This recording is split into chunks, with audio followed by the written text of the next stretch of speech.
তো এখন আমি আপনাদেরকে দেখাবো পিক্সেল ট্যাপের ডেইলি কম্বো কিভাবে নেবেন। তো এই জন্য আপনি রিওয়ার্ডে ক্লিক করবেন, এই যে নিচের দিকে রিওয়ার্ডে ক্লিক করবেন।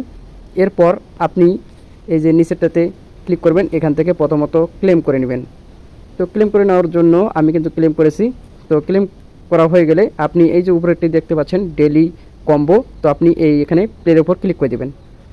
প্লের উপর ক্লিক করে দেওয়ার পর প্রথমত আপনি কি করবেন, আমি শর্টকাটে দেখে দেই, আপনি এটা নিয়ে নেবেন। তো আমি এটা প্রথমত নিয়ে নিচ্ছি। এরপর আপনি কি করবেন, এই সেকেন্ডটা নিয়ে নেবেন, এই যে সেকেন্ড এটা নিয়ে নেবেন। তারপর আপনি নেবেন থার্ড। এরপর আপনি নেবেন এই যে লাস্টেরটি নেবেন, একদম 5, এই লাস্টেরটি এটা নিয়ে নেবেন। নিয়ে নেওয়া হয়ে গেলে এখানে আপনি চেকে ক্লিক করবেন। চেকে ক্লিক করার পর এখানে আপনি ক্লেমে ক্লিক করে দেবেন। দেখবেন যে আপনার ডেইলি কম্বো নেওয়া হয়ে গেছে। ওকে, আপনি এখানে ক্লিক করে দেবেন। এই যে আপনার ডেইলি কম্বো হয়ে গেছে।